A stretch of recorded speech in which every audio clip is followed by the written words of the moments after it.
This podcast features adult language and is not for the easily offended. You have been warned.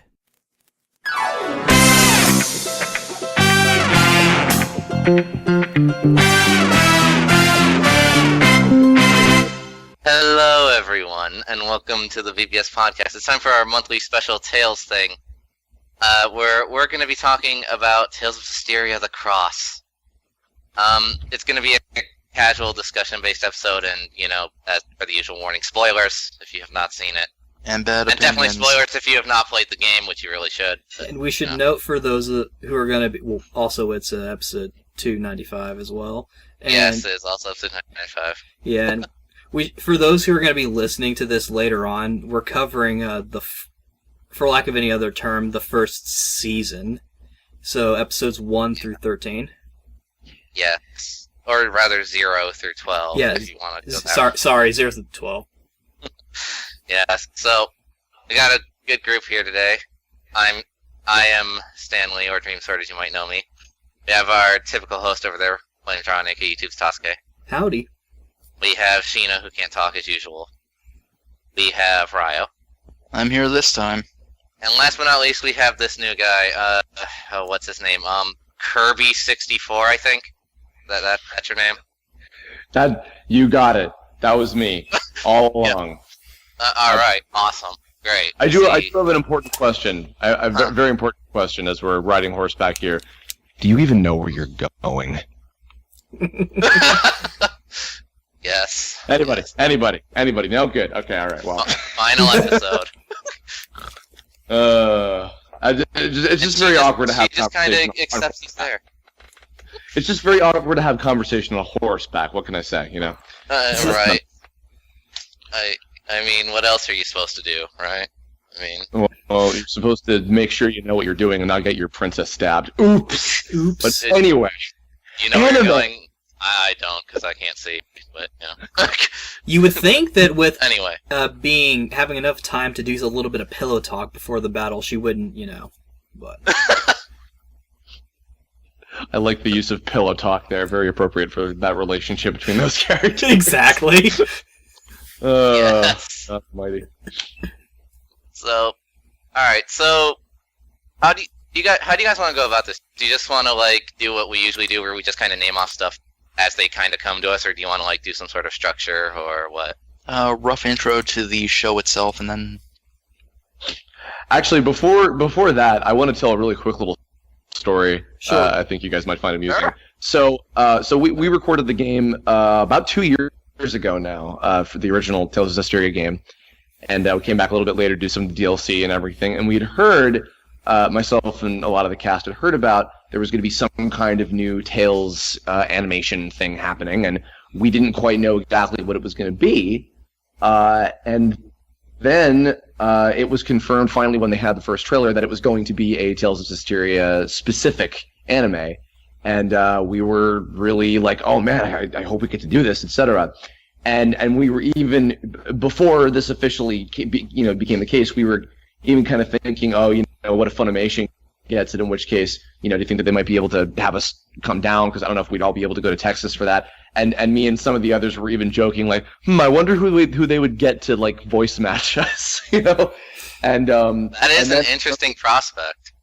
Well, what happened was then the weekend of Anime Expo, I got contacted by Zach Bolton, who is the producer of the English dub of the show, and I had just found out that they were going to be premiering the first episode at the convention, and I was like, oh shit, I want to go see that. So I went to the screening, I think it was on Saturday, and lo and behold, they had the first episode already recorded, and as it kind of happened to work out very nicely for Funimation, is that the characters that all happened to be in that episode, at least the main characters, were all of the folks that came in from Texas, which of course consisted Alexis Tipton on Princess Alicia and Caitlin Glass on Rose. And so they were able to get the first episode already done to show. It was kind of a rough cut. It wasn't 100% finished.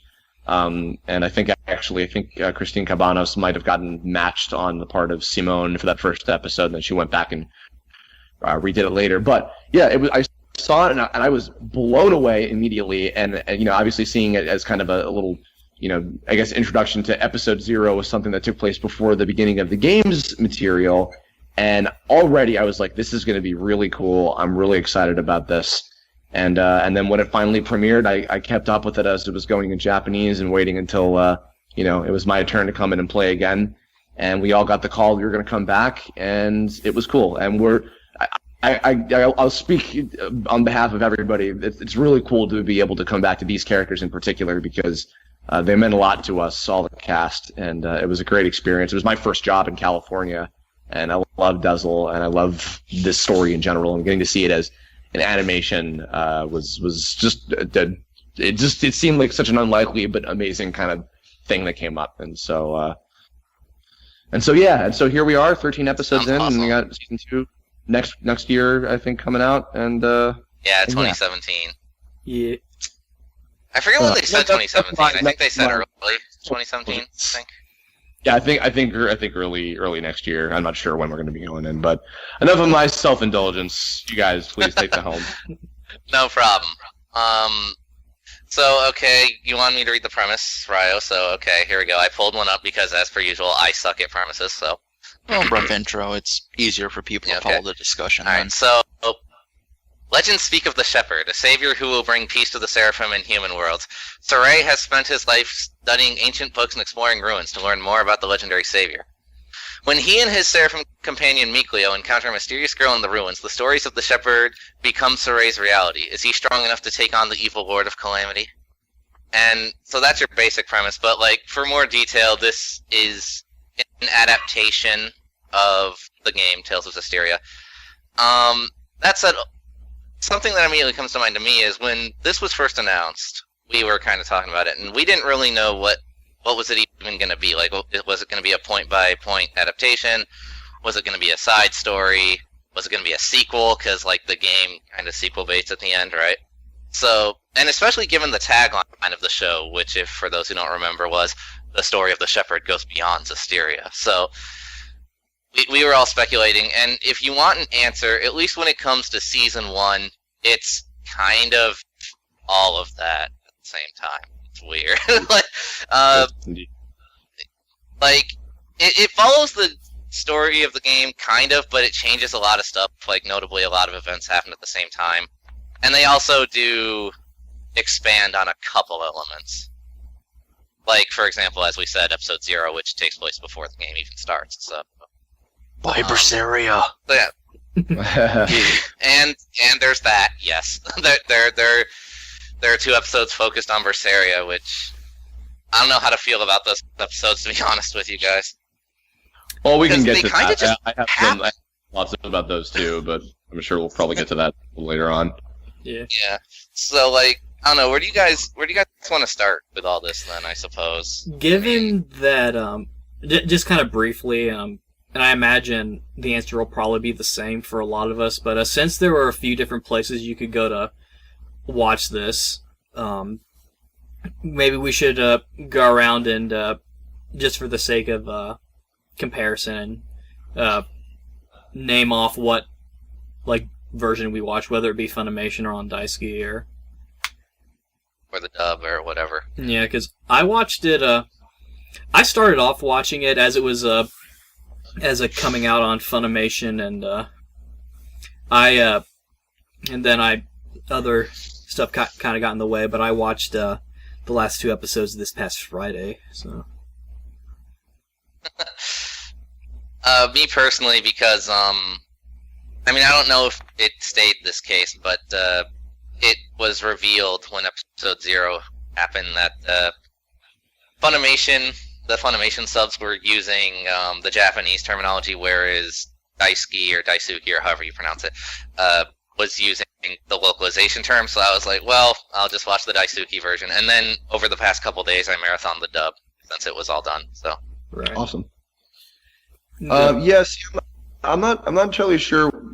It might have been a case of they might not have had access to the reference material of what the translations of stuff like Shepherd and Seraphim and Hellions and all that stuff was. So they might have just been we got to get this out, so let's just go with whatever. Which I think now also the kind of collaboration between a lot of these different sites together is kind of more easily having everything across the board be consistent now. But that tends to happen. So I think thankfully, if you do know the game, it's like, oh, they're talking about the Seraphim, they're talking about the Calamity, they're talking about this thing. Like you generally get it. Right. Yeah. Right. It's not too far off between like if say like tomato, Saiyan, Saiyajin, with DBZ type of thing, or like Kaioshin, Supreme Kai, etc. You get it. Right. And I feel, I don't know if I missed any, but I do feel that as it went on, the Funimation subtitle version started using more localized game accurate terminology. So they at least, from what I could tell. So. Right. So, I mean, yeah, I guess just keep that in mind for if, I don't know. I mean, I don't think the scripts would make the story differ all that fucking much, but like just in case like some wires are crossed, like that's why, I suppose. Well, in particular, it's like if you want to see it in English, because if you played the game in English and you want to view it that way with consistency, that's only on the Funimation side of things. So. Right. I don't think the dub is available on Daisuke if I'm not mistaken. But right. No, I don't think it is anyway, last I checked. So I assume, Chris, you probably watched, because you said you watched it subtitled as well. I assume you watched it on Funimation as well? Yeah, I was watching everything on the Funimation site, which is not with any offense to Daisuke. They have awesome services themselves. I've watched the Mobile Suit Gundam Origin movies on there, which I'm also in. But with Funimation, it was just easier to keep up with it that way, and then to watch the dub right afterward, a couple weeks later. So yeah, understandable. Funnily enough, too, that's worth mentioning. So those of you who also may not know, if you hadn't happened to watch through it, so the video game came with a short OVA called I think it was The Dawn of the Shepherd, which was basically the first hour or so worth of the game compiled into an animation. And it was kind of funny because I believe episodes like 1 and 2 of the series, of the Cross series, were basically a lot of the same material again, but it was kind of interesting seeing now basically two different versions of the same, two different animated versions of the same stuff from the game. Oh yeah. I don't know if it was a different or the same like animation director or whatever, but kind of arranging things around. And it was funny because even also, some of the voices being different. Of course, we have Austin Tyndall now playing Lunar compared to the guy. I do not know who played him in the video game, actually. And I don't think that Funimation might not have known either, which is probably why he wasn't back to play him in the show. Same thing with Gramps. But both Austin Tyndall and Gramps' new actor both did a great job. They I think it wasn't Maltran also replaced. I think I'm not sure. Yes. I think. Yes, I believe Rachel Robinson is playing her now, who also does a great job, and she's. Oh yeah, awesome. definitely. I mean, me personally, I prefer the anime voices of both Lunar and Maltran, but that's just me. I think they all do a good job. They'll kind of get the general sort of gist of what they're about and everything. Oh yeah, I'm not saying any of them are bad. I'm just saying I'm biased because I know Rachel and she's really cool. But which I'm so happy she's playing Maltran now. But yeah, no, it was really funny seeing these two different versions of the adventure in Elysium with Mikleo and Sarai meeting Alicia for the first time and Lunar attacking and then them leaving and everything and all that.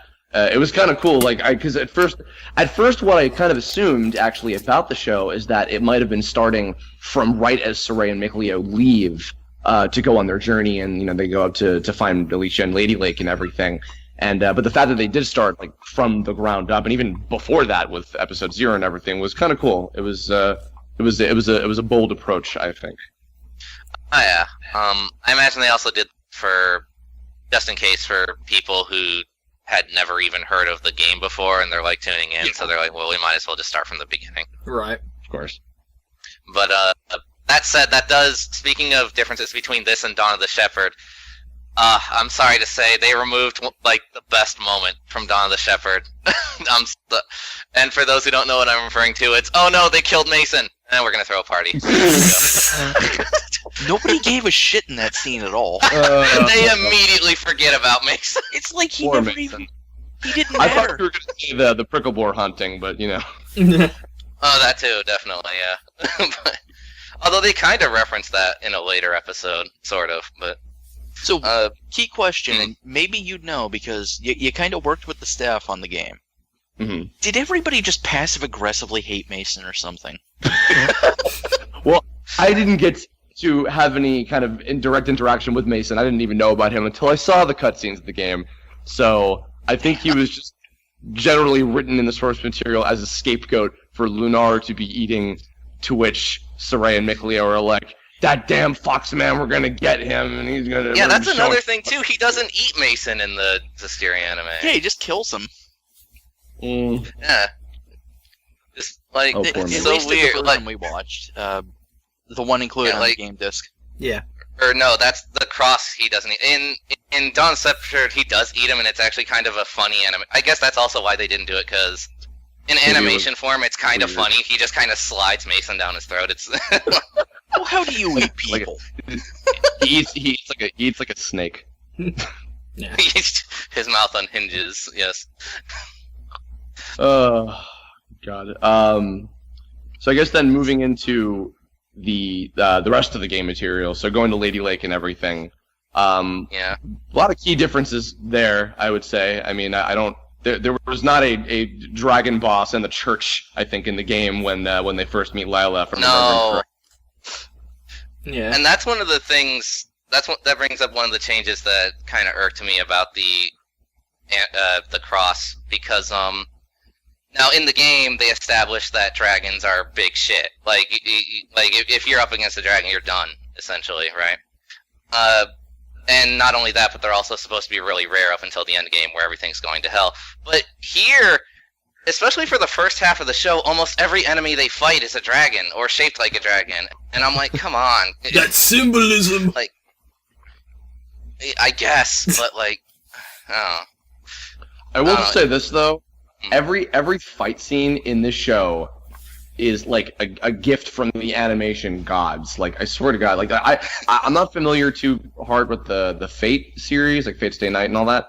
But I know that I have like such a hard on for UFO Tables animation now. Like between this show and just all the other stuff I've seen Right. from them, and it was funny because like this show is it's very slow paced. Like it's very, very calm and chill, kind of vibe to it. But when a fight scene in an episode kicks off, it just goes from like 1 to like 12 in immediately. And even going back to this episode with the Lunar fight where they're just like jumping all over the place and it's like DBZ is hell, and I'm like, oh my God. Yeah. And then the fight in the church, which that took me by surprise, just because, like, sure, yeah, you could say like, oh, well, already, kind of blowing the dragon load a little bit before they get up to the, like having Eisen show up and all that, but nonetheless, like that whole entire sequence was so cool, and what a great, intro to the armatization stuff as well with Lila. Yeah, those fight scenes Yeah. were really cool, and I like that comparison to Fate Stay Night. It does feel very Fate Stay Night and Dragon Ball-esque to me as well. I also do like what they did with Saray in that they had him surround his sword with the fire of purification, whereas in the game, the justification is that he's just kind of the shepherd. He can whack people to death and purify them, but here they give you a visual cue, which is pretty cool. But speaking of that, though, it was definitely interesting seeing how they fused a bunch of events together because, obviously they don't have as much time as, a game does. When you compare it to a show like Pokemon where they have like 1 billion episodes to do lots of side stories, and it's like, well, we have 13 episodes, we can't do every side quest, so let's just, do the kind of greatest hits, the main plot points and everything. It's like, you can't expect too much, but...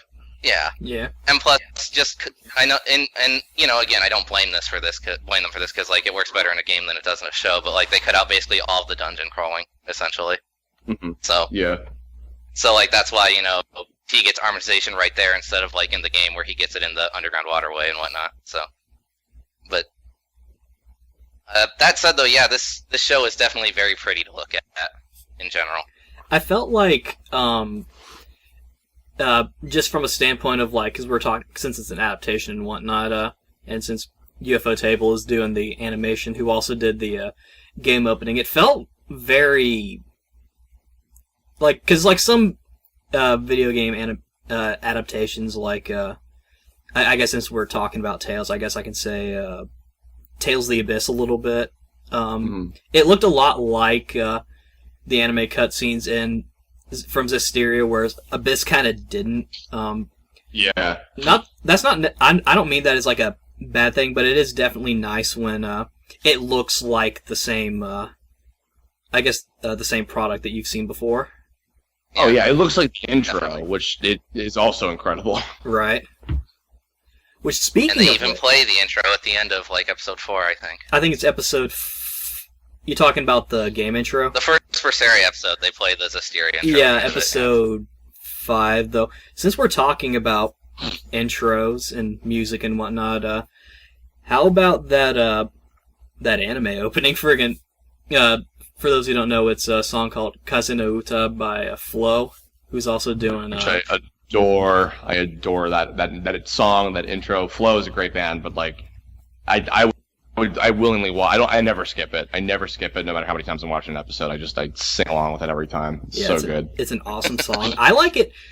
For those who've been listening to the podcast for a while, this probably won't come as a surprise, but I like it more than White Light, the game opening. Yeah, I agree with that. I do. White Light is catchy. White Light is definitely catchy. It's got its own. It fits Zestiria, but I mean, I'm totally biased.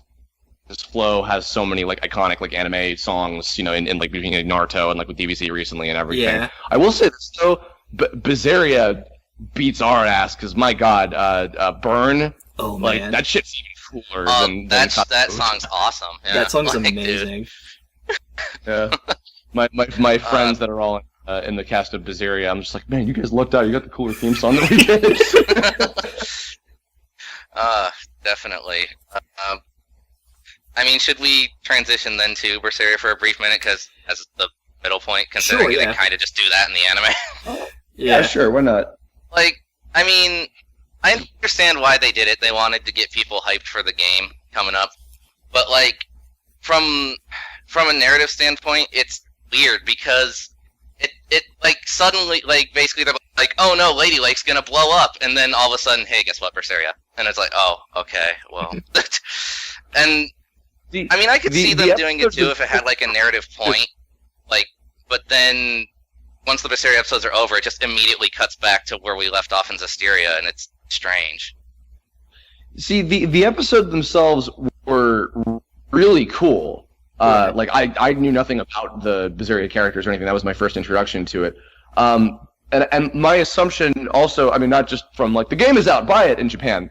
But my assumption was also, like, okay, this is clearly going to tie in somehow because it takes place, before the events of Zestiria. What I think everybody seemed like they were hoping for is that there was going to be a little bit more of, like, a direct, like, tie-in, but it's such a cold, like you were saying, it's like, oh no, and now this. Okay, we're back. It's like, oh, okay, is that it? That's right. Yes. Like, maybe Season 2 will do something with that, but for Season 1 by itself, it's definitely jarring. Like, It is pretty jarring. I do agree with Chris that it may be a bit indirect, and I wouldn't be surprised if they are trying to set something up, especially considering, this is me kind of stretching a little bit, as I normally do, but even after the Berseria 5 and 6, after they air, or whatever the proper term for that is, in the intro, they still show Velvet in the scenes that she's in. And I feel like I don't know much about or how much work it would be, but I feel like if it was just a tie-in thing, I feel like at that point it would make sense to me to maybe alter the opening a little bit, especially considering it's at the halfway point of the first season. right. I mean, the advent of anime openings, it's like we're gonna show a bunch of stuff, and it may or may not actually happen in the show. That seems to be a constant thing with anime, as I've noticed it. But yeah, I mean, seeing like Velvet in the intro, like around the Zestiria characters, it's like, oh, like are the timelines timelines gonna cross over? Like, are the different points of the history gonna literally cross? Hence the cross. Like, Right. is that what's gonna happen? But so the same thing. I'm assuming there's gonna be more of a tie-in directly with season 2 because I don't know anything about Bizarre's story, but I think the theory going around is that Velvet has something to do with the Calamity itself. So I don't know if That's definitely a popular theory, yeah. Right. Yeah, if she has some kind of ties to Heldalf or or somebody before Heldalf or something. I'm not really sure, but I mean, people who understand Japanese obviously have the up and up already, but for people like us, we gotta wait till next year. So January. yep. yes, but yeah, it's definitely like I don't know. Me personally, like I'm okay with Berseria getting some spotlight because obviously, especially if they're actually going to like literally do the cross, like you said. But me personally, I would instead of just doing like that cold cut, I would have just had those 2 episodes be like the last 2 episodes to like give you a preview of what's to come or something. Maybe. Yeah, that could have been interesting, actually. Yeah. I guess because they, I don't know, maybe this was or wasn't planned necessarily, but I mean, I'm sure they wanted to have a tie-in with like the week of the release of the game because they had like the big screening event and they had all the cast there and everything in Japan and Yeah. etc. So maybe there was an intention to have it be at a different point and they were just like, time it out to put it here. It's like, all right. So who can say? Yeah, I Right. could see that. Yeah. That said, though, I mean, obviously with us who have kept up with Tail News, though, another weird thing, for those who haven't, though, another definite weird thing about the Berseria episodes, which I guess you could also say is to stir interest as well, maybe, is just Right. they throw around a lot of terms that in Zestiria are never said. So, like, I could see someone new watching this, and then, like, they've gotten used to the world of Zestiria, and they're like, okay, Seraphim, Shepherds, all that stuff. Okay, cool, I got it. And then Berseria comes up, and they're like, exorcists, Malix, what the fuck? Like, I don't understand Therians. anything now, Yeah. Right. Like, yeah, you can infer, like, especially if you're told, okay, this takes place in the past, then you can kind of infer that it's just past terminology, but, like, if you don't have that hint, then you're very confused, I could see some people being. Yeah. Yeah. I mean, it's made me curious about how it ties into the Zestiria characters too, because the fact that like, even though Bizarria is the new hotness, they still chose to make a Zestiria anime and Right. not just go straight to making a Bizarria anime and having that be it. Yeah. Right. But yeah, no, I'm definitely curious, and I'm at least open to seeing like where it's going to go with in the next season.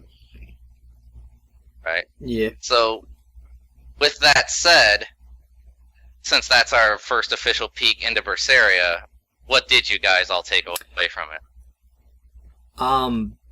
Honestly, Just like in terms of content of the episodes themselves. in terms of content, I actually really liked it a lot. The Zestiria episodes, they visually, like we said, they were very pretty.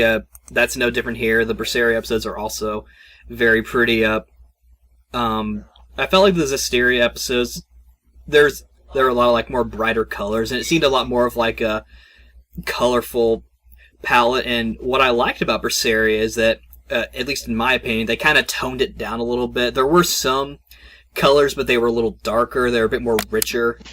I mean richer in terms of tone. I don't mean rich in terms of brightness, but like and there's a lot more like browns, and I really like the contrast from Zestiria to Berseria, and I imagine it's probably like the first moments of the game, so I would assume it's probably just like the first hour of the game. right. It's kind of funny too, because you look at the gang of 6 characters from Bizarria, and they're dressed and designed a lot more like kind of like anti-heroes, or maybe even flat out like villains or chaotic neutrals or something like that. And the good guys like Oscar, who we got a little bit of material of in the second of the Bizarria episodes, is more of like, even though he is a opposing factor to the protagonists of this story, they look like we're the good guys, and we've got like the white outfits and stuff, and we're like purifying the evil and shit. And it's like, yeah, but clearly you're the bad guys in this situation because of, you know, we're focusing on Velvet and all these, you know, rogues and everything. So it's like, something's amiss here, clearly. Plot twist: Velvet is held off. It's just Like, funny the concept. no. It's like, you know, Saray is so like, I'm the good guy, like, you know, and the gang of good guys. Even Dezel, like, I mean, he still fits in with like, you know, we're gonna save the world and everything, and then the bad guys are just like, clearly we're evil. So it's kind of cool seeing, like, you know, the opposite ends of the spectrum and with both ends of the spectrum in Zestiria compared to it. Especially in Berseria, how they've shown that, which Zestiria kinda sorta did this, but not much, was like Berseria showing that you can be half alienized, which is an interesting concept, I think. And so I'm definitely curious to see what they'll do with that. Because, like, I mean, obviously there's Velvet and her frickin' demon arm, but then there's also Rokuro with his eye, which when we first saw him, I thought that was a tattoo, but no, that's a Hellion eye, like, straight up. Yeah. So, Well, a little fun fact about Rokuro, he's played by my good friend Benjamin Diskin, who is also the voice of Attack in Tales of Zestiria. really? Yeah. So when he went in to record for Rokuro, and then I was like, "Hey, by the way, Attack is in the show. Remind them that you're him." He's like, "Oh, okay, cool." And then they're like, "Oh, perfect. Well, we'll have you be doing these episodes also." And Rokuro's a badass. Attack is hilarious. Yes. The Normans are funny, but Attack is just a treasure. I'm so happy that he actually got to of all, like, you know, the not as you know. Oh, literally, as I'm talking about, he's tweeting at me right now. Ben, I swear to God, he's a little obsessed with me, I think.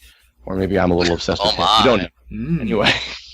Oh my. Speaking of I mean, Pillow, Seraphim and Norman do have a close relationship, as they said. I mean, That's true. He is my Norman. but I imagine I mean, it fits that they chose Attack, because he's the first Norman you get. And he's also the one that's kind of the most plot relevant, other than Phoenix, but that's like only assuming you're doing a side quest. So yeah, it fits. That said, they completely changed how you get him, though, which is interesting. I did like his little his little you know, broy adventure with Mikleo in there in the middle. That was because Yes. like Mikleo was all by himself, like going off to find himself or whatever, and then like Norman shows up, and I'm just like, oh, I like this dynamic. And then we actually get to see Mikleo use the bow, which was pretty cool, I thought. I really like that as well. Yeah. It was cool. Him shooting his little bow, being all like pew pew, and I'm glad they acknowledge that he can't purify anything, so all he can really do is shoot and run. So, although that said, holy crap, when he frickin' got the boost from Attack and then shot the arrow through the friggin' forest, holy Jesus. But in terms of setting, I guess I should bring this up before I forget. Also, for more elements of the game, they reuse a lot of tracks from Zestiria, and I don't know, maybe for the Berseria episodes they do too, but it beats me. One thing I will note though is that not all of the tracks are just straight up reused. They do remix some of them. The one that definitely stuck out to me was the episode where Zavid and Edna show up. Mm-hmm. Because they remix Zavid's theme, and I'm sorry, but the game one is so much better. Because I was like, oh yeah, Zavid, here we go. I can't wait to hear this theme song. And then like these electric noises start playing, and I'm like, what? That's not his song. What is this? Well, when he has more of an actual prominent role later on, I'm sure they'll probably have like the classic full-on Zavid theme. yeah. I hope so. And that same episode, though, they used the Earth Dungeon, I believe, track, which is a really, really pretty one. Oh yeah. They used the Wind Temple one in the trailer, which made me happy because I like but sorry. It's kind of cool because you felt like I keep going back to Pokemon weirdly because video game anime. But like with Pokemon, like I was just doing a stream. We were recording this on Saturday the 5th, and earlier today I was on a stream with Some Call Me Johnny. We were talking about Pokemon, and how the anime has these really, really great orchestral like remixes of a lot of the game music. And in the case of Zestiria, like the fact that they could just carry over the music because it was so good from that game and just use that as BGM, I'm just like, I'm okay with that. Like, oh yeah, definitely. Yeah. In my opinion, if I may play devil's advocate a little bit, I do enjoy the music. I feel like for this context, in my opinion, it kind of... Because for episode 0, it really stood out. Like, I picked up on it pretty quickly. For the remix tracks, I don't think I was able to tell. And I feel like as the show went on, it got better in this aspect. But I feel like the game... I don't know if it was some sort of like mixing thing or if I was just too familiar with the game music anyway, but it's the game music that was being used in the anime really stood out to me. Like, it almost sounded kind of louder than than everything else. And in some cases I felt like it clashed a little bit. Not from like if there was like a town, like they used the town music, I'm like, okay, cool, fair enough. But I felt like, because video game music and anime music, I feel, are like structured a little different tone-wise in some aspects, in my opinion. And I felt like at first it was a little jarring, though I felt like as it went on with the show, it felt more natural, to the point to where, like, if you were to ask me, like, is this from the game, I would probably say I don't know, because it sounded more like it came from the thing I was watching. I could see that. Yeah. Speaking of devils, though, that brings to mind something else. We, of course, mentioned that the action scenes are, of course, greatly animated and whatnot. But there were a couple parts where it just came across as silly to me for a few moments. Like, episode 0 is one where it really stood out to me, where Simone shows up, right? Yeah. And, they have that scene where they're trying to escape the tornado on horseback. And then Simone just, like, almost gets on all fours and then just kind of glides across the ground. I thought that was funny. I'm sorry. Because that is so not a movement I'm used to seeing in general. And then, like, Simone, the trickster lady, who, when you fight her as a boss, she, like, barely moves. And then you just see her suddenly, like, sprinting across the landscape, and I'm like, okay, well, just that's silly. I mean, even in the earlier episode with the Lunar fight, and he's just like squashing and stretching like a fucking American cartoon character, like all over this place. While like, I'm just like, this is so weird, and yet it's also amazing. Yes. Just, oh man. That said, no heavenly torrent. How sad.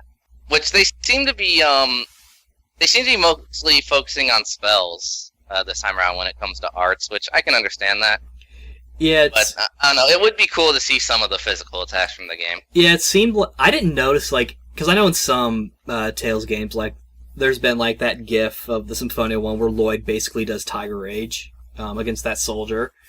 Yeah. And of course in Eternia they did the arts, but I didn't in Zestiria Zestiria the Cross, that is. I didn't notice too many, like, even, like, just the movements of characters just doing the moves.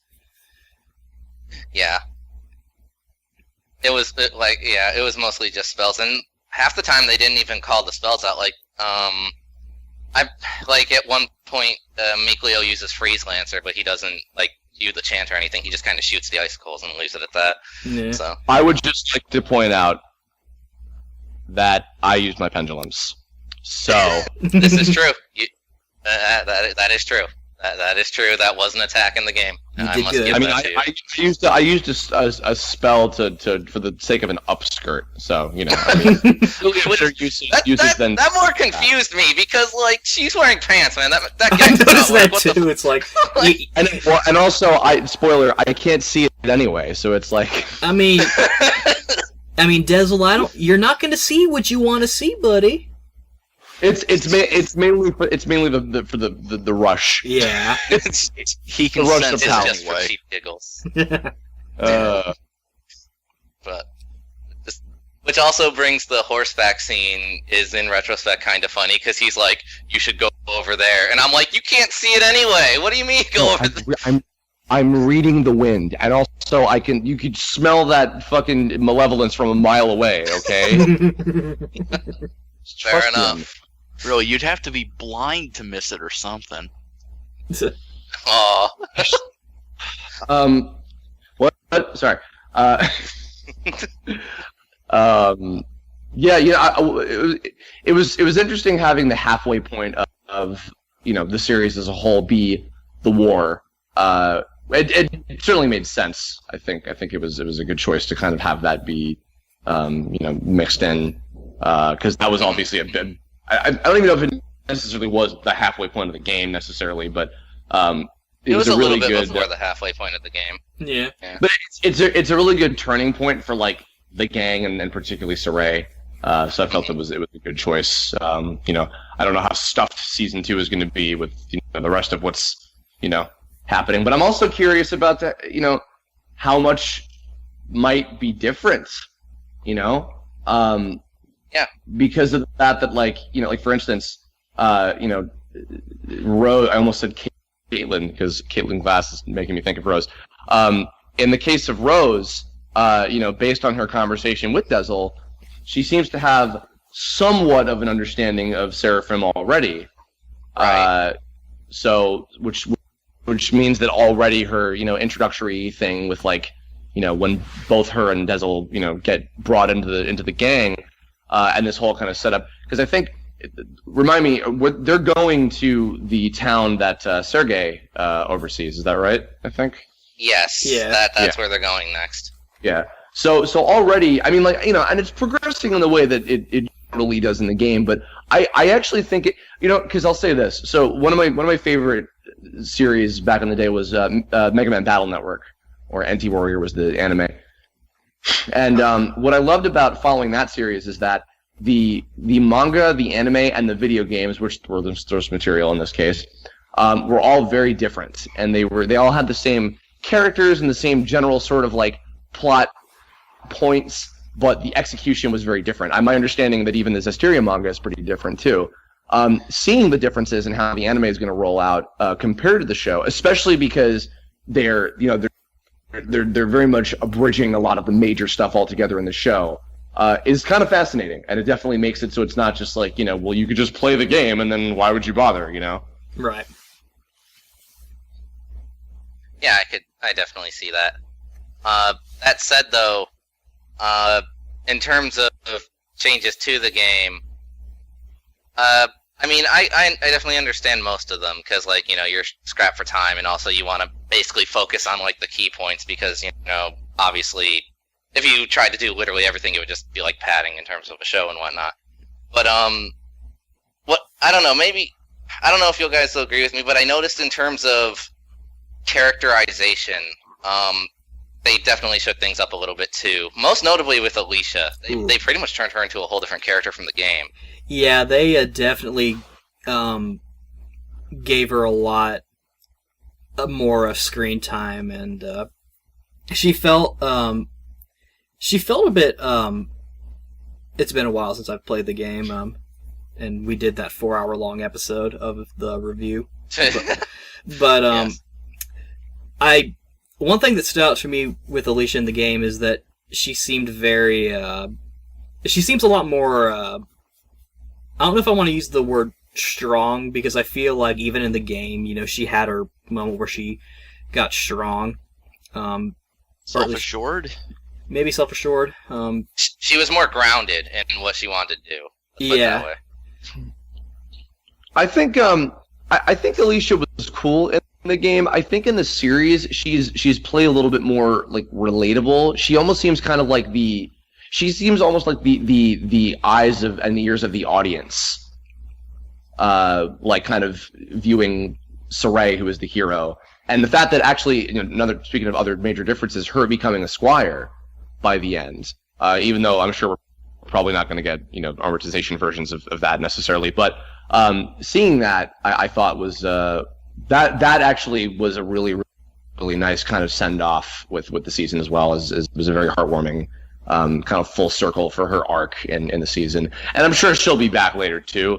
But it always kind of seemed like, because I remember, and we were even talking about it when we were recording the game. There was this controversy about like what was going on with Alicia, like the treatment of her or whatever. Oh yeah. Right.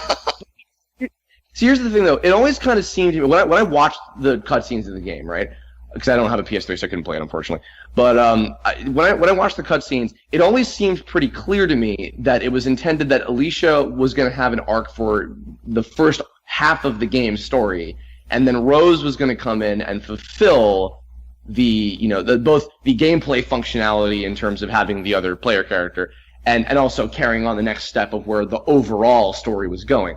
Similar to, myself and then a certain douchebag who doesn't wear a shirt and doesn't look good in my hat, but nonetheless. Oh, come on, baby. Why you gotta be hating?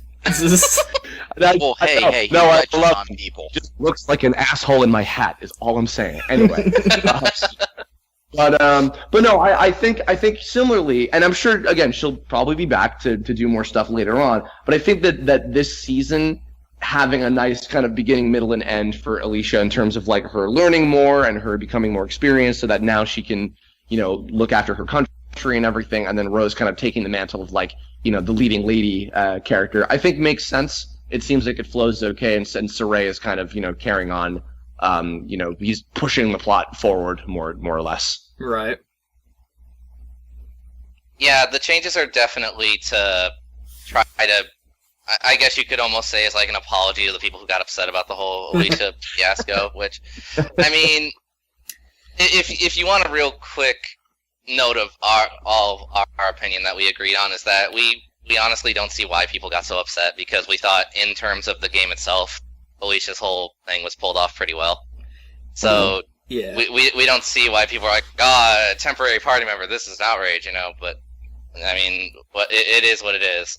Yeah, it's one of those touchy things, It's like, and it happens a lot, especially with video games. It happens a lot where it's like, with like Kingdom Hearts, it's like, is Kyrie gonna get to do anything? That sort of thing. Never. So, but you know what? The other thing is something I've always kind of respected about Zestiria. In fact, actually, Final Fantasy 15 looks cool, but one thing I think that Tales kind of has over Final Fantasy, as bigger as it is, I think, like 15, it's an all-male cast of playable characters. Tales has consistently, as far as I know, always had half girls and half guys for their team of like the gang in whatever the game is. Yeah, right? almost always. There's only a couple exceptions to that. Yeah. Yeah, and like it's cool to see that. Like, not like it's like, oh, look how progressive we are or whatever, but just in general, like to do that, I think is nice, and to have like a good, like, Alicia, Rose, and Lila are all, and Edna, of course. They're all very, very distinct from each other, and they're all like funny in their own kind of way. They're all badass in their own kind of way. They all have their own kind. Their story arcs are not all dependent entirely on a love interest character. There's really, I mean, unless you count Saray and Miklia, which I do, there's really no romance in this. No. Oh God, let's not. Here. I don't have an... No. Well, now that Chris has said that, I have no problem saying that I ship Alicia and Rose. Well, it's a healthier ship than Rose and anybody else. Not present company. Yeah, no, I mean, that's the thing. That's the thing about this show, and about the game too. Is like the team of 8 in particular. They're such good characters. Like, and to me, maybe obviously I'm biased because of my ties to it, and I don't know how they stack up against previous teams of characters. I'm sure people probably have opinions on whether they can compete with the likes of Abyss or Vesperia or Symphonia, but I like them a lot. I think they're all really fun. They really make me smile, like, genuinely, like, my lack of bias is I had one episode. I had 6 lines in the last episode of the season. But just following this, twice each. I watched every episode twice, in Japanese and English. And just getting to see this and hear all of my friends' performances and just watching all these characters be happy and go through all these things and, that little cute ending, with this season. it just felt really good, and I really liked it, and I've tried to spread the word of the show and get more and more people to give it a shot, even if they didn't play the game, because I think it's worth checking out. But I guess on that same note, do you guys think that this is accessible to people who have not necessarily played the game, or do you think that there's more to get out of it if you've already played the game, or at least seen the story of the game first? That's kind of hard to ask, because I know there is, surprisingly, a sizable number of people who didn't play the game, and they're like, oh, this is done by the Fate Zero people, okay, well, I'm down, and then they just go straight into it. And they seem to like it fine. So, Joe, because they want people into it. I think going, at least for Zestiria, I think you could go into this show without having played the game, though I do think that playing the game does add more to it. I'd say, personally, if you can, do both, but I think that watching the anime on its own is pretty cool, too. Yeah, and in some cases, even people who didn't like the game liked the anime, which is strange to me, but, I mean, there you have it. But, so, I mean, I don't know, and then... But yeah, and then there's now, kind of sort of going back to the whole characterization changes thing. Correct me if I'm wrong, because it's been a while, obviously. But, in the game... I don't think Saray had that moment where he's, facing down the general and he's like, people like you should die. And he, has that dark moment. I don't think that was a thing. That wasn't. I think that was just for the anime. Yeah. Yeah. It was kind of funny how, even after she's like, oh no, I'm not evil. It's kind of funny how, the leaves are still kind of covering. It was like, oh, the symbolism, he's being corrupted by the malevolence. Yeah. And, I mean, I'm not sure how I feel about that. I mean, it's clear they did that to show that even the shepherd is at risk of becoming corrupted if he, lets go of himself, obviously. Yeah. But I kind of felt like that was always a present danger anyway, because, even in the show, Lila's like, whenever you purify a human hellion, you take on their burden. So, I felt like that was enough to kind of give the signal that, hey, you need to be careful, Yeah, and I don't know. If I'm being real, because, the flower, that's a bit of a joke, but, I feel like, or flower, whatever, but, I feel like what they were trying to do was maybe show that even in darkness, Saray, is strong enough to regain control. Because, he did kind of lighten, I don't know what the right, I guess regain control or whatever, of himself. Not that he really arguably lost anything, pretty quickly. So I think they were trying to maybe show that, hey, even at this risk, he'll be okay, kind of thing. I suppose.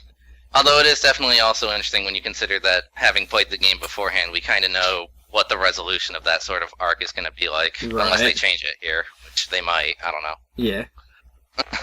What's kind of interesting about Saray, because I've heard from some people that writing protagonists, especially the main protagonist, is more of a challenge than writing villains or anti-heroes, because with those kind of characters they're a lot more fun in that you can just go ridiculous with them, which I think is also what it was people probably digging about Velvet, because she's much more of an anti-hero, out for vengeance and kind of thing, which is cool for her as well. Saray is kind of interesting because he is very that almost kind of shonen-esque, I'm good, and black and white concepts of good and evil and etc. But the fact that he has this responsibility just shouldered on him, but he knows it's not as easy as that, and he's like, well, I gotta walk the path. I gotta actually learn. I'm not just oh yeah, no, I'm good. I'm 14. And I'm just gonna jump right into this and expect that everything will be okay. It's no, I have a lot to learn, and this is not gonna be easy. And the only reason that I'm able to do this is because I have a bunch of more experienced people, including one who actually knows what they're doing and knows how all this shit works. That I'm gonna be able to do this at all. Yeah.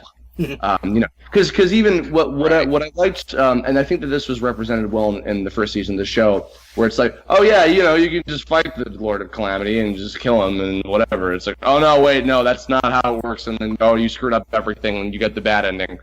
In this case, where it's like, we got a taste of Hellmouth, and and then it's like, no, you're not ready yet. You're not ready. And I don't know. I remember the guys from Double Talk were talking about like, oh man, Hellmouth did that stereotypical villain thing where it's like, he's just like, I'm not going to kill you yet. I'll wait. And they're like, man, why didn't he just kill him? And I'm like, well, no, because his reason for not killing him yet was perfect. Because he's like, if I wait and make you into a martyr and ruin everything, then the payoff for me will be even better, because then everything will get really fucked up. And it's like, yeah, no, I buy that. Right. Yeah. I liked that was, again, like that combined with the war, combined with Alicia's development over the course of the 12 episodes or so. I think it was a good way to like, all right, here's this experience, and then we're going to set up for, what will come next kind of thing. So. Right, yeah. Which, I mean, it's also another way to present what he had already done in the game too, where he wanted to show Saray that, like, basically try to give Saray his own sense of hopelessness, sort of, Mm-hmm. Basically showing I'm leagues above you, kid. Like you're done, and then just let him stew in it for a bit. Yeah. But, so that said, though, one thing I know this is really random, but it kind of popped in my head just now. We see Saray pull out Excalibur, right? We see Mikleo go get the bow. We never see Edna make those gauntlets in the anime. Ever. Let's pretend she has it. She's on top of her shit. She's been trying to, get her brother, back on track for a while. You think that she would have gone looking for something that would have helped keep him in line for a little bit, It was also interesting, speaking of that was definitely something that took me off guard, too, in terms of that episode where they introduced Edna and Zavid, because in the game, Zavid almost comes across as a villain at first when he first shows up. Mm-hmm. And here, like, almost right out the gate, he's chummy with everybody. Yeah. So, I kind of like. I think having him be sort of and also because I actually almost kind of felt like his relationship with Edna and Aizen, which I'm sure again also ties into the Berseria stuff, because I didn't even put two and two together. Like, oh, that's the dragon. Oh, he's blind because he's Edna's brother. I'm dumb. I didn't even put that together at first. Like, I think that actually the relationship between him and Edna and Aizen by extension was kind of underplayed in the game a little bit.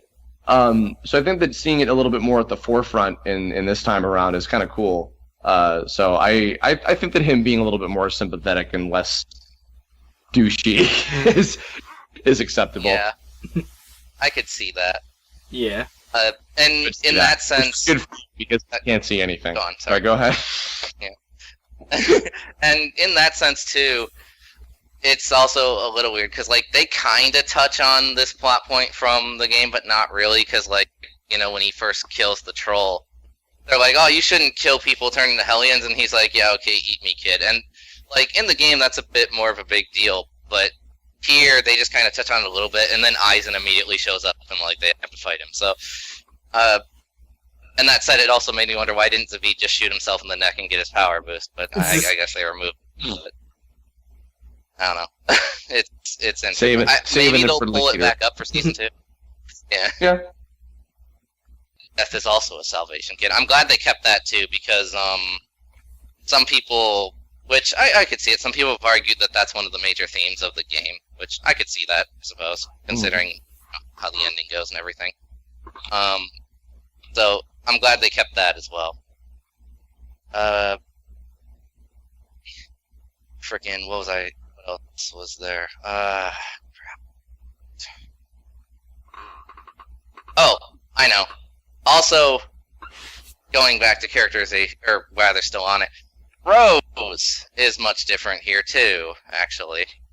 I mean, as Chris noted, she seems to already have an idea of Seraphim and that Dezel exists and whatnot. But then also, not only she was depowered a lot from the game storyline, I noticed. Because I like don't in know. the game, she could take full party, no problem. Here, no, Alicia's more than enough for her. I don't know. I think she was still perfectly badass. You know, I mean, even with my little spurt help at the ends, but just summon a giant typhoon. Why don't you?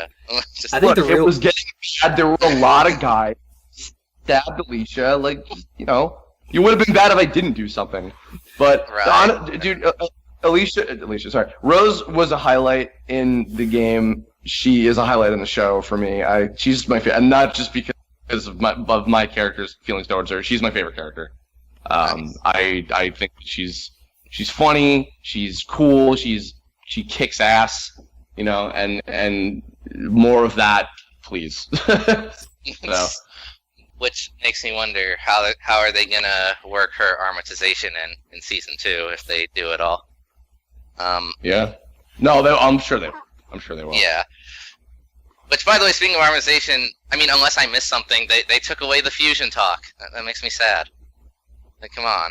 Yeah, you know, it's it can be difficult to coordinate that in recording. Actually, I remember. Actually, I don't remember if I said this during our interview last time, but when I went in to do that, I got because Robbie had so much to do for Saray, he hadn't got up to that yet. So I was recording the armatization stuff for both Saray and Rose with Dezel before either of them. Actually, I think before Rose was even cast Caitlyn yet, because that was pretty late in the game, literally and figuratively. So I think in the case of the anime, it might have just been a matter of like, it's Saray's buddy. Let's just have it be Saray's voice. Might just for the sake of like making sure it was steady, you know. Right. Yeah. I could see that. yeah. I'm a DBZ, but yeah. But I can't make as many fusion jokes. Come on. Oh, you can't be like, I only need my foot to defeat you, Majin Buu. Give me some pleasure. Freaking. You're going to give me some pleasure. I will send you to heaven immediately. Anybody gets that out there, then you're great.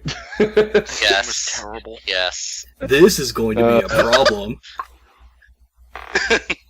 You're gonna give it all you got from the start. I should have made Dezel be like that. Like, you're gonna give it all you got from the start, huh? I'm not so easy. You know what?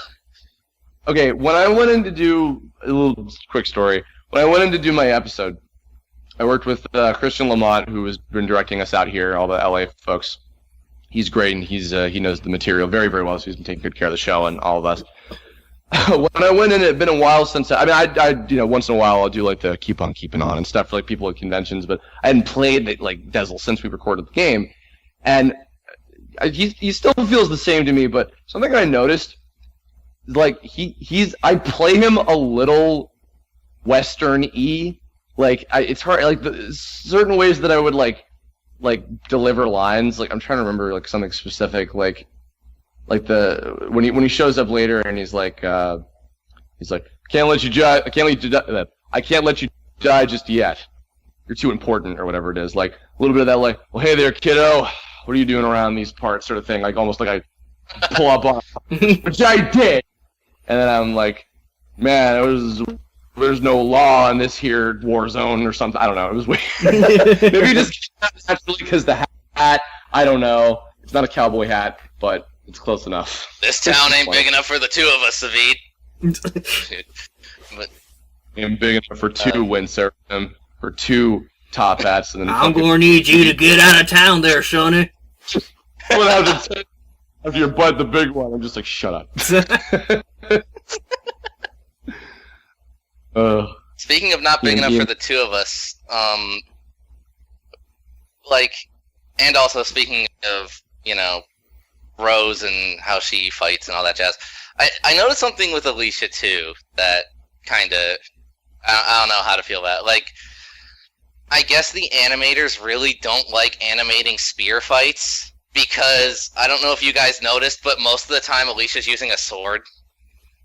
Like the only time I remember her using a spear was in episode 0, and ever since that she's either using a dagger or she's using a basic sword. And I'm like, well, where's her spear though? That's like her thing. That's her weapon. What? Maybe she doesn't feel like using her spear that day, Stan. You don't know what she's been through. You don't you can't judge her. Maybe she's just so good that she can use all three at any point. At the same time. Yeah, because she's that good. Because she's that good. Mhm. She is that good. You're just jealous, but that's Mhm. okay. I would be too. Have you seen her hair? I mean, my God. Oh Lord. Speaking of multi-weapons, that caught me by surprise with Velvet, is that because like we all knew about the arm blade and the demon arm and all that, but then it turns out she has freaking knife boots, and I'm like, where did that come from? Yeah, that was pretty. Also, Hey, it's practical. this might be my inner DBZ geek coming out, but I really got a kick when she was fighting those guards. And she did that double-handed like hammer slam thing that Vegeta does, or he did in the Namek Saga. Yes. I will Lord. say too, Christina V on Velvet was like, whew. Like, I didn't know she could do that. I've known Christina for like a little while, and like, damn, it was very. I mean, I can't really gauge Velvet as a character much yet, because, I mean, we still gotta wait for the game or for more material from the anime, but, like, I will say my favorite line out of Velvet for the 2 Berseria episodes was, "Should I tell you about the times I ate them all for blood for thousands of nights?" And I'm like, oh Jesus, calm down, lady. She seems like a person to me who was really cool before, like life was fine, and then just she'd been through so much shit by the time that we are introduced to her in her story that she's just absolutely done with fucking everything. Like she's just like, I can nope, definitely sense that. nothing is sacred, everything sucks, you suck, you're dead, oh my god. And I'm just like, damn. And I'm like, but no, she's cool. She's definitely, because somebody was describing me some stuff about Yuri from Tales of Vesperia, and how he's like, not so, happy all the time like a lot of other characters are.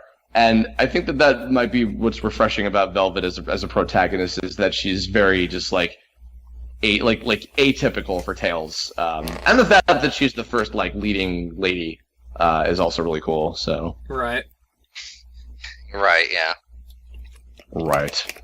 I also like, speaking of Velvet, I did like how they justified her outfit. That was pretty funny to me. It's literally the only thing she could find. That's it. Yeah, it's one of those things I look at that and I'm just like, alright, I guess this is how everybody's gonna look in this universe. Like, same thing with Ceres, with her, like boob hole thing on her dress, and I'm just like, Yes. yeah, okay. Sure. Why not? Whatever. I see what you're trying to do, game. Anyway. And for those concerned, Tails has a costume system, so you can change the outfit if you want. If you It's wanna, okay. if you wanna play dress up with your waifu, don't worry, you will be able to. Yes. Your husbandos, I'm sure Rokuro's got some nice shirtless costumes for you all to play with. Oh yeah, definitely. That totally. Well, I'll bet Ben Diskin serenades you. Not serenades you, Totally. but just talks to you in his sexy, raspy, natural voice. Yes, totally. Anyway, enough fawning over all my friends' performances. I guess what else is there to hit up? I mean, I think I've pretty much highlighted everything I could do. Can you guys think of anything?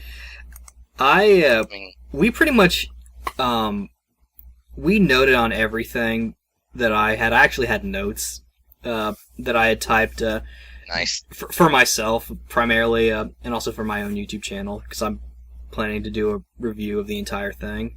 But yeah, we covered everything that I had noted. The only other thing I could maybe think of was how funny Alicia, Ian, and the other chick's little pillow talk. Oh yeah, I really liked that scene where freaking Man, Alicia just randomly has 2 friends who ride up to her. Like, yeah. It's like, sure. You're like, yeah, that's cool.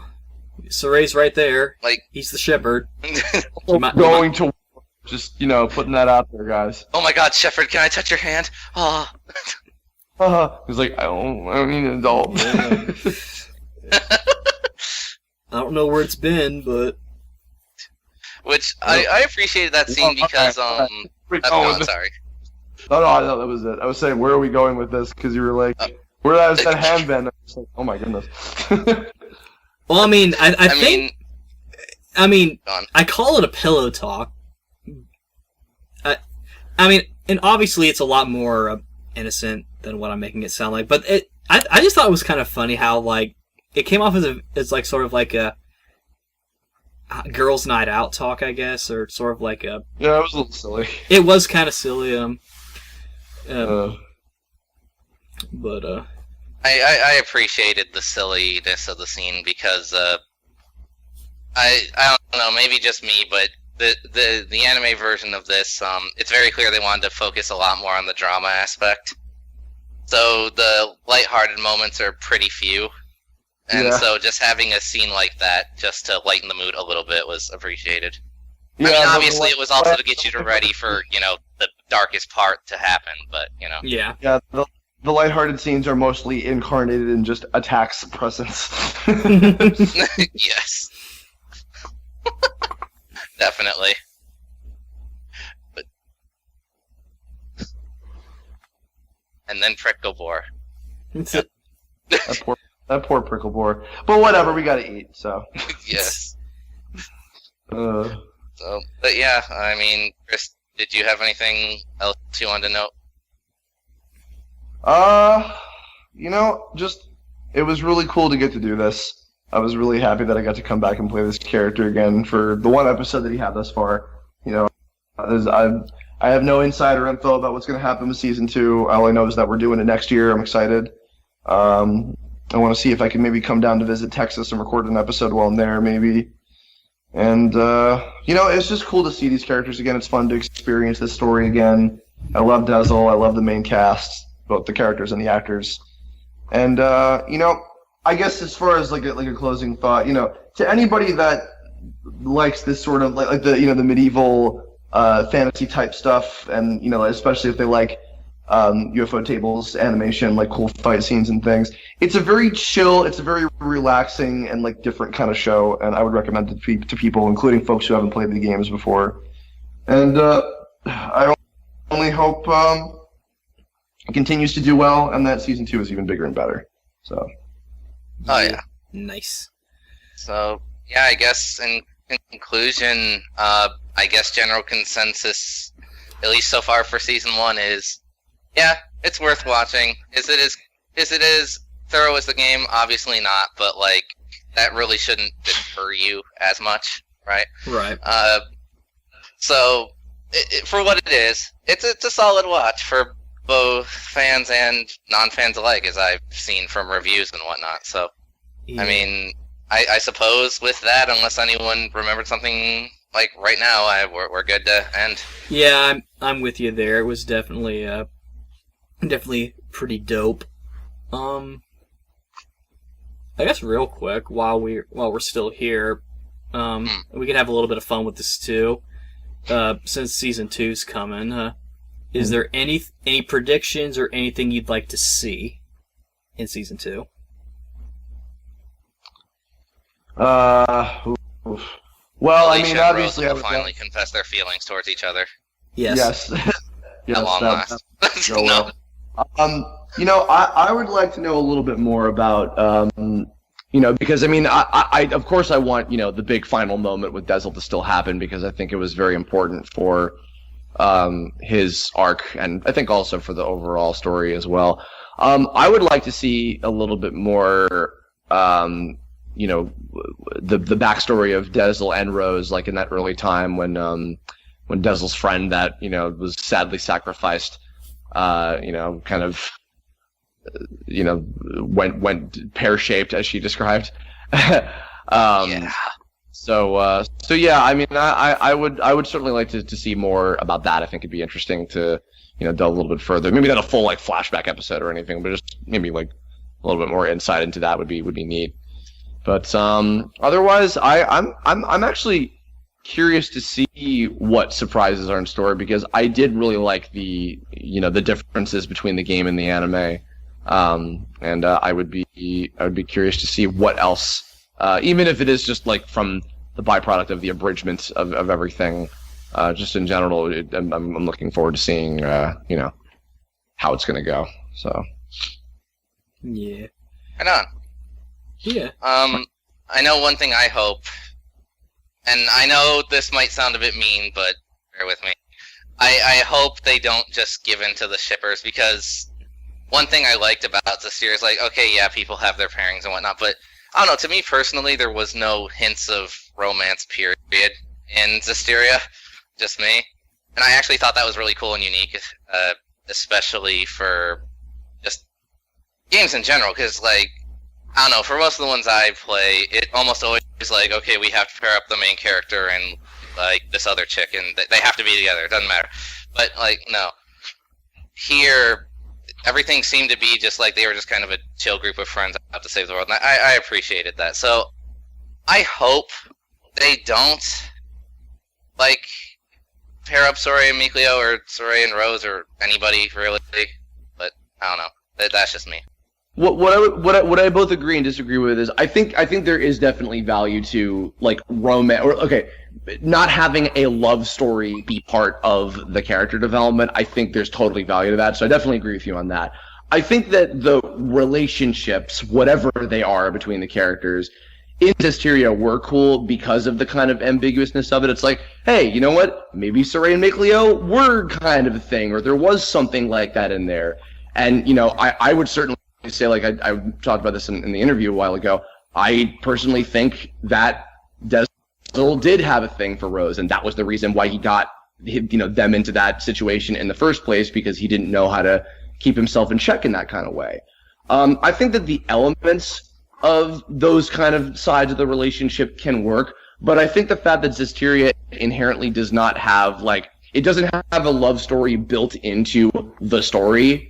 I think that, honestly, I wouldn't be too worried about, like, because even, I mean, there's stuff in like the Edna episode where, like, Edna and Soraya, it's almost kind of shippy with them or whatever, but it's like it's pretty, like, light, So I don't know. I don't think it's gonna get too. I don't personally think it's gonna get too, like, over the top or anything, or too, like, on the nose with it. I think that it's probably gonna be the way it is in the game, which is, like, just tapered in, like, into the development, and, like, it's kind of open to interpretation, and whatever weighs in on everything weighs in.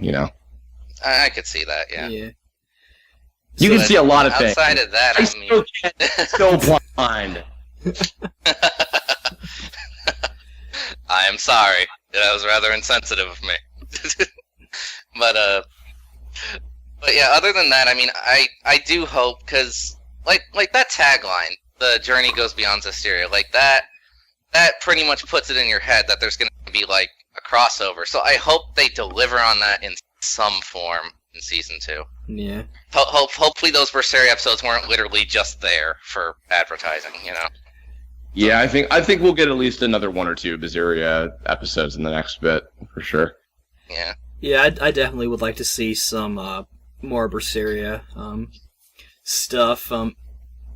In terms of, yeah, I think it'll also be interesting to see how they change up some of the things. I think that'll be pretty interesting. So, and yeah, but outside of that, I really can't think of anything specific. So, yeah, I mean, like, shipping, I'm not too concerned with. I mean, obviously, Alicia and Rose would be cool, but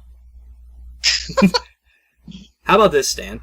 What if, by no coincidence at all, they take from any of my fanfic ideas? Oh God, no! Let's not. Oh boy. Nope. Oh boy. We're not. No.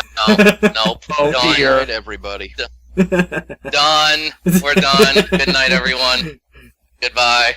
Thanks for having me. There we Of go. course. Thanks for showing up. Thanks for listening, everyone. We'll see you guys next week. Bye-bye. Bye. Is that actually the end? Yes, that's the end.